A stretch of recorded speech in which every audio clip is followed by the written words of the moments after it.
attention à cette finale-là du 50 mètres brasse, une finale assez inédite encore une fois parce que les championnats de France petit bassin, surtout ceux qui suivent les Jeux Olympiques, sont souvent le théâtre de petites surprises, de nouvelles expériences et ben, il y a un nageur qu'on connaît très bien, mais pas sur cette épreuve, qui va nager au couloir numéro 4, c'est Maxime Grousset. Exactement, ouais. Mais avant cela, on a vu passer l'Ardennais 6e hier du 104 nage, Tom Rémy, Jérémy Delbois, 23 ans, sur la ligne d'eau numéro... il sera sur la 1, Jérémy Delbois. Je ne vois pas pourquoi j'ai commencé par Jérémy Delbois, puisque c'est Pierre Goudonèche qui sera sur la 7, sur la 6, Nikita Bez. 4e du 104 nage hier. Sur la 5, on va retrouver Antoine Viquera. Très grand champion, Antoine Viquera, habitué de ses courses, de ses 50, de ses 100 mètres. Il était champion de France petit bassin sur 200 brasses en 2019 et du 100 brasses en 2020 en grand bassin. Médaillé d'argent en petit bassin sur 50 brasses en 2019. Antoine Viquera. Qui était demi-finaliste olympique à Tokyo et qui était également aux Jeux Olympiques de Paris. Alors ça a été un peu plus compliqué pour ces Jeux, mais c'est un nageur très performant et vraiment de manière régulière. Maxime Grousset qui a validé hier son billet sur 104 nages et sur le 100 papillons en remportant les deux épreuves, qualifiées donc pour les championnats du monde. Sur la ligne d'eau numéro 3, Karl Aïkassi de l'étoile 92. Karl Aïkassi, le vice-champion de France en titre d'ailleurs. Champion de France sur le 50 brasses ici même il y a 3 ans. Sur la ligne d'eau numéro 2, Benjamin Goguet. 3e l'année dernière sur les championnats de France.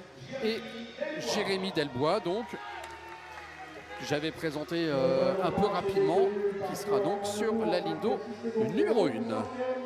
Et ça va être une course assez sympa à regarder en toute honnêteté, Olivier, parce que effectivement on a les classiques, les habitués, les grands champions de la brasse, Antoine Viquera, Karl Aïkassi, les mousquetaires de la brasse française, couloir numéro 3, couloir numéro 5, et puis au milieu, ce champion, le roi du sprint français depuis maintenant pas mal d'années, qui vient s'essayer à ce 50 mètres brasse et qui a réalisé ce matin un chrono qui n'était uniquement qu'à 22 centièmes du temps qualificatif pour les championnats du monde. 26,53 alors que les minima sont de 26,31. Exactement. Maxime Grousset donc à surveiller évidemment sur la ligne d'eau numéro 4.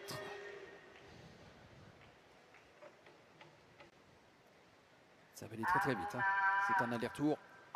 C'est parti. Il a envie de tenter ce qu'on a appelé il y a quelques années une Florent Manodou, puisque c'est lui qui détient le record de France, 26 secondes et 11 centièmes. Mais Maxime Grousset a envie de limiter et peut-être ce soir d'aller chercher non seulement une victoire, mais peut-être un ticket pour les championnats du monde. Et on le voit, il a déjà une belle avance, Maxime Grousset. Sacrée coulée, hein. Une sacrée coulée là pour Maxime Grousset. Alors c'est vrai que sur la nage il se fait un peu rattraper des deux côtés. On voit Karl Aïkassi qui revient très bien. Et oui, sur la 4, c'est Maxime Grousset. 26,42 pour Maxime 26,42, allez, on est à 12. Et on le voit sourire, 26,42. Alors ça ne lui permettra pas de partir nager cette course au championnat du monde, mais ça reste quand même à 11 centièmes du temps qualificatif pour les championnats du monde pour un nageur qui n'est absolument pas brasseur. Et du coup, la suite, donc le deuxième, c'est Antoine Viquera, 26 secondes 70. Et Karl Aïkassi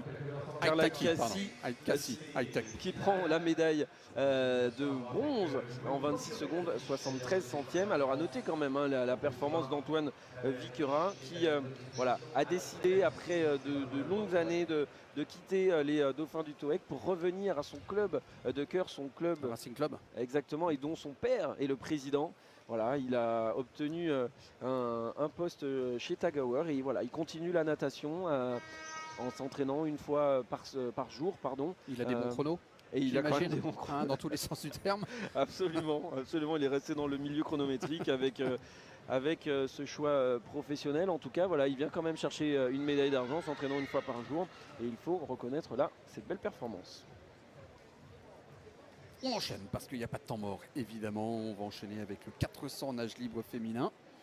La petite finale dans un premier temps. Vous avez pris évidemment